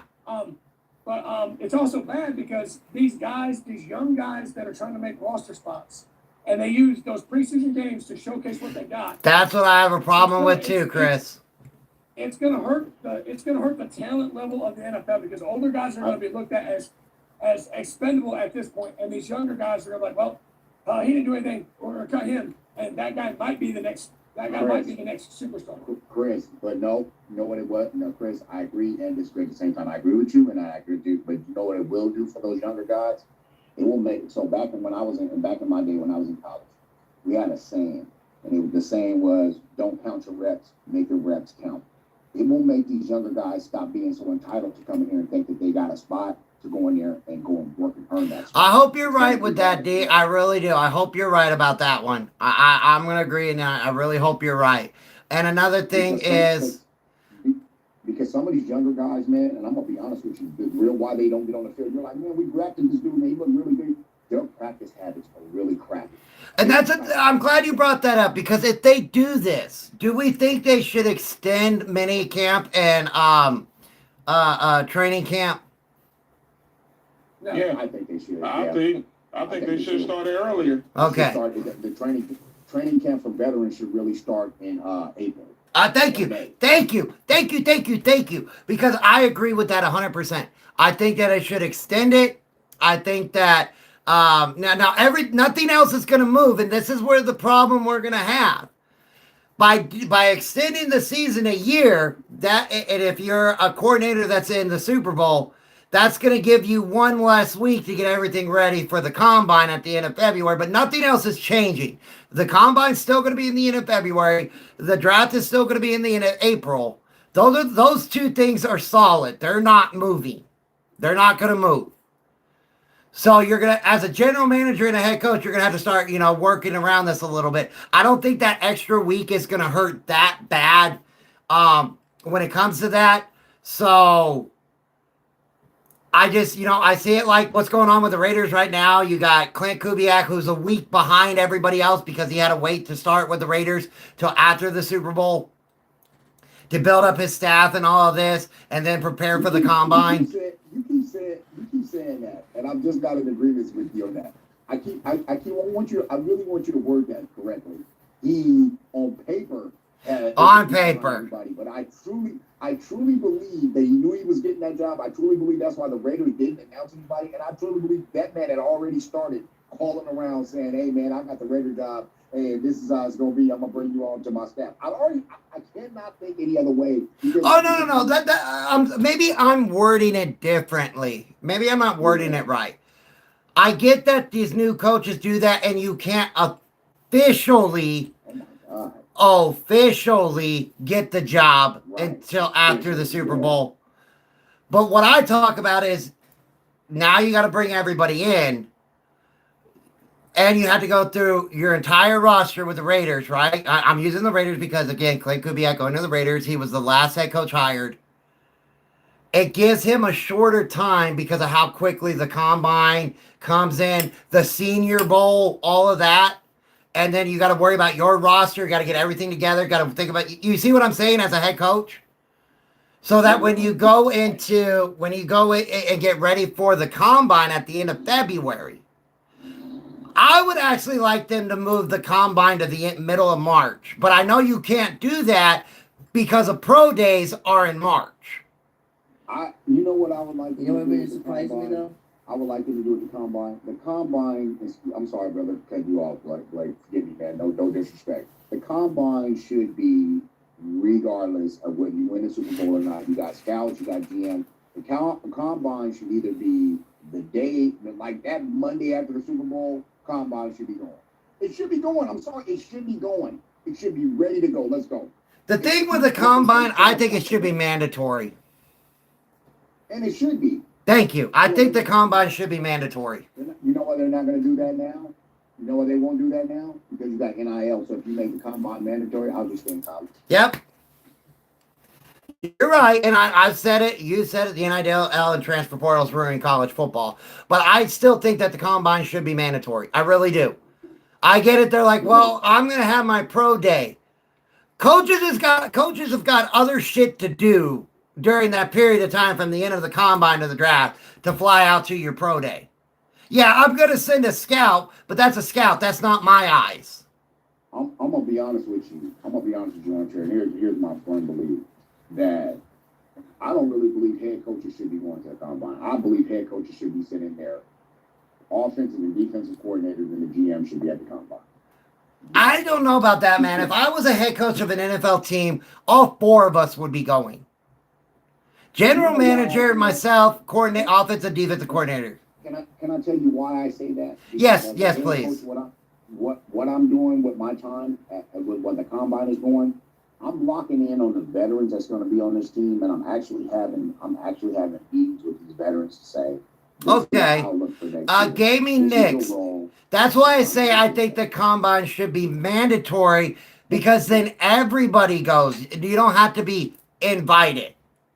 I think every player that is going into the NFL draft should be required to go to the combine, and the combine should be required to bring everybody that's going. You have enough space. And if we have, well, no, you don't want to make it multiple places.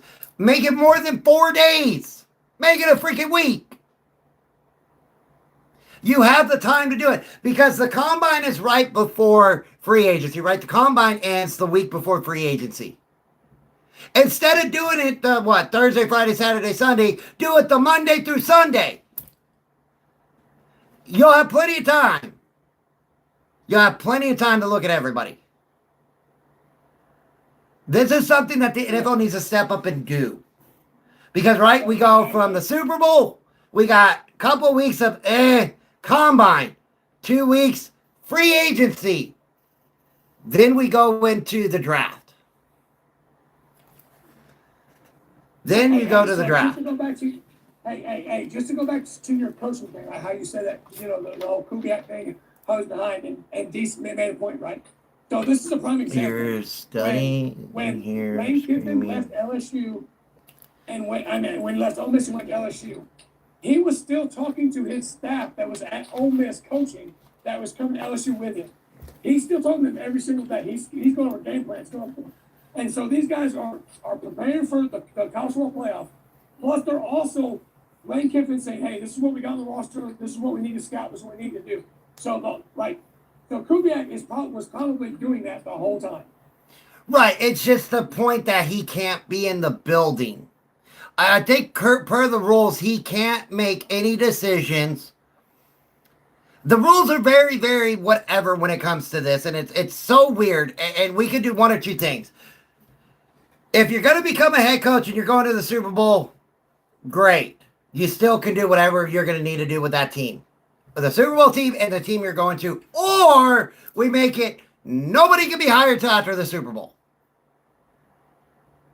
Something needs to change. Because I hear this a lot from talking heads.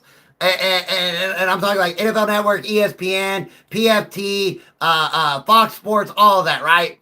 About how it works. I'm sorry, man. I gotta pause for a minute. I know we're talking about football, but this is stuff that makes my stomach just turn. Ex-Jets linebacker Deron Lee jailed without bond on murder charges. Oh my gosh! What's wrong with these dudes? What is wrong with these men? I don't know, my brother. Women don't want to be with you. I don't know, man. I don't know. I see that a lot too, and I don't know. I agree with you. I agree, 100%. 100%, man. I mean, dude, what is the problem? What is the problem with these guys? Like, what's my man in Tennessee? Well, look at Stephon Diggs. You talking about James Spears? No, Atlanta. James Spears Jr. Yeah. What is your problem? If that girl don't want to be with you, why are you chasing her down in your car, ramming her car? It is 7 women to every 1 man in this world. Brother, that is a theological conversation that I think could take 2 hours for us. Hey, D, I'm not gonna lie to you, man. And I'm not gonna say anything inappropriate on this live, but I'll tell you what, man. That kidding makes guys do crazy things, man. Listen, brother. Listen. Let me tell you something. I'm very infatuated with the woman that I'm with, and let me say, when I say infatuated, in love and all that. But and if she got up tomorrow and said she was gonna leave me, yes, I would be hurt. But hurt myself, I would never do. Never. Yeah, James Spears Jr. shouldn't be allowed to play football next year. Oh, the guy that's coming out of prison? Yeah, I agree. No. He was the first round pick. Oh, okay. I thought you were talking about that guy that was in prison. James Pierce Jr. should not be allowed. As a matter of fact, any guy that do anything, and I'm saying this about Rasheed Rice as well, you should be suspended for the year and have to apply for reinstatement pending that you finish classes. Yep. Seriously. Yep. All right, guys, we've been at it for 2 hours. I'm going to call it a day, but I will be on my NFL 2026 Buzz Talk podcast tonight at 7 o'clock Eastern time. We will be talking about, I love you too, mamas. We will be talking about draft capital. We will be talking about salary cap problems. We will be talking about players that we think could get traded, where they could get traded to. It's going to be me, War Chant, J-Dub, Colts Nation. I hope you guys come in and hang out. I will try to share it with everybody that we can. We had problems with it Tuesday night. Hopefully we fixed it. If not, we're still getting the bugs worked out on how many we can share to and who can come in. Because when we shared it, it was like, oh, we can't enter. It won't let us. So we're trying to get everything worked out. But I really think you guys will enjoy this. We go for an hour talking between us, and then after that we start bringing people up who want to ask us questions or give us ideas and stuff like that. So please come in and check it out. I think you guys will have a lot of fun. They're really cool dudes. I'm trying to help them as best as I can to grow, and I hope y'all come in and join. It will be great. Thank y'all so much for coming in and hanging out with me. I really appreciate it. I love every single one of you guys that are always here, always talking football with me. And if you do not follow my TikTok, please hit that follow button. I would greatly appreciate it. That is the only thing I'll ever ask. I hope y'all have a great rest of your Thursday. Please stay safe. Please have fun. And I will catch you guys later. Peace.